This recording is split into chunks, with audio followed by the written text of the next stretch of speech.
At the supermarket, a stranger gripped my hand, warning my pregnancy was cursed and the stillborn inside was feeding on me. She knew I'd just eaten fish.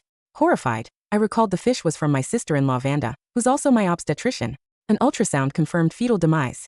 Desperate, I contacted the woman. She demanded $28,888 to break the curse. As I paid her at her eerie herb-filled shop, Vanda texted, "I know you're on Harmony Street. I'm coming to get you." I'm at the supermarket when an old woman I don't know suddenly grips my hand tightly.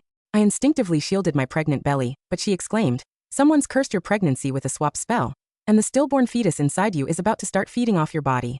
Just as I thought she was another scammer, she added, "You should try to throw up as much of that fish you just ate as you can." Fish.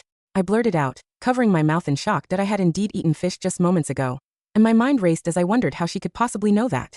I took a cautious step back, glaring at her as I felt she was just some con artist targeting me.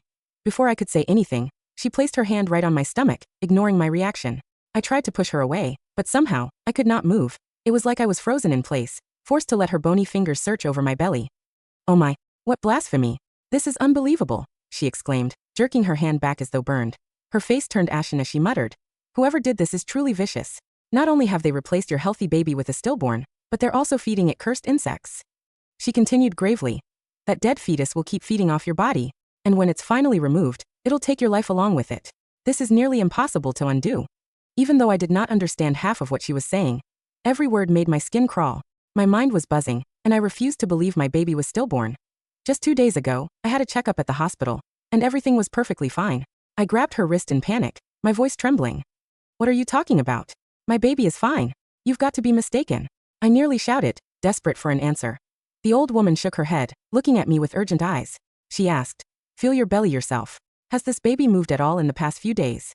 Her words hit me like a truck, and I froze. It finally dawned on me that my stomach had indeed been unusually still lately. I had asked my doctor about it, but she had only said the baby was a bit small for my stage of pregnancy. That a cold fear gripped me. My stomach churned violently from the stress.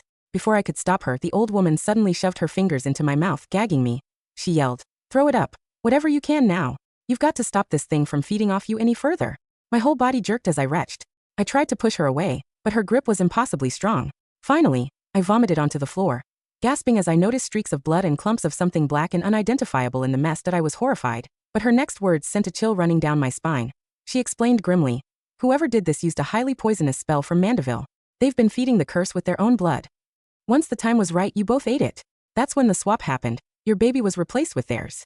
"Are replaced?" I mumbled, my head spinning. My knees went weak as I stumbled back, almost losing my balance. That I finally realized the gravity of the situation, and burst into tears. "What do I do now? Please tell me." The old woman sighed heavily, taking a moment to gather her thoughts. She said, "After they swapped their baby into your womb, they left the curse active. They've been feeding you cursed food to control the stillborn inside you. That baby now listens to them, not you." Her piercing gaze locked onto mine as she warned, "Be careful of whoever gave you that fish. That's the person who cursed you." My heart sank. The person who had brought me the fish was not a stranger. It was Vanda Watson, my sister-in-law and obstetrician. She had been my best friend before I married my husband, Hector Watson. Vanda had handled every single one of my prenatal checkups since I got pregnant. Moreover, she was also pregnant herself, at the exact same time as me. Not only that, but her husband was also from Mandeville. I recalled how she had taken a trip back to visit her husband's hometown after finding out she was expecting. I recalled the bits and pieces of the past. I could not help but become suspicious.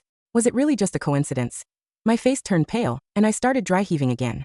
The thought was too horrifying to process. Could Vanda really have done this to me? Nonetheless, this was my baby, my child. There was no way I would let anything happen to it. I did not want to believe it, yet I could not ignore the fear creeping into my heart. That I stumbled to my feet and headed straight to the hospital to confirm if any of this was true. Just as I was leaving, I hesitated and turned back to the old woman. "If I need to find you again, how do I contact you?" I asked desperately. She pulled a small red envelope from her pocket and pressed it into my hand. She said, "My number is inside. Call me if you need help." I opened the envelope as she walked away, finding a handwritten phone number and a strange yellow triangular charm folded neatly inside. That I shoved everything into my bag, said a rushed goodbye, and flagged down an hour later. The doctor returned with my ultrasound results. He seemed troubled, as if he was trying hard to find the right words to break the news to me. My heart sank as I snatched the report from his hand. Boldly printed at the top were the words, "Embryonic demise. Miss Sinclair, it seems your pregnancy stopped progressing about a week ago. At 5 months, it would be best to..." He began, but I could not hear the rest. My mind buzzed loudly, drowning out his voice. I stumbled out of the room and ran to the street. collapsing onto the curb as tears streamed uncontrollably down my face that I could not believe that my pregnancy had stopped a week ago. Just 2 days ago, Vanda had told me my baby was perfectly healthy, that I refused to believe this was happening to me. There was no way I lost my baby just like that. How could Vanda be so cruel and do this to me? Suddenly, I thought about what the old woman had said. Believing she might have a way to help me, I quickly rummaged through my bag and pulled out the envelope she had given me. My hands trembled as I dialed her number. When the call was connected, I immediately said, "Hello, ma'am. Before I could finish my sentence, she interrupted me. "Prepare $28,888 in cash and bring it to 21, Block 3, Harmony Street." When I heard the amount she was requesting, I was speechless. I feared the old woman might be scamming me, but I had no choice. For the sake of my baby, I had to give it a shot. I wiped my tears and rushed to the nearest bank. Once I withdrew the money, I carefully placed it in the red envelope. Then, I flagged a cab and gave the driver the address. My heart was pounding during the entire ride. Feeling uneasy all over, I silently prayed that the old woman could really save my child. Before I even reached the destination, my phone buzzed. Seeing that it was Hector, I quickly picked up the call. "Luna, why did you withdraw so much money?" he asked. As soon as I answered, I froze, suddenly remembering that Hector's banking app was linked to my account. Of course, he would have been alerted about the withdrawal. I hesitated, torn over whether to tell him the truth about Vanda. After all, she was his sister.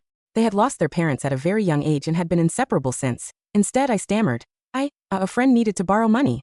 I was already near the bank, so I just got it for them." He let out a long sigh of relief.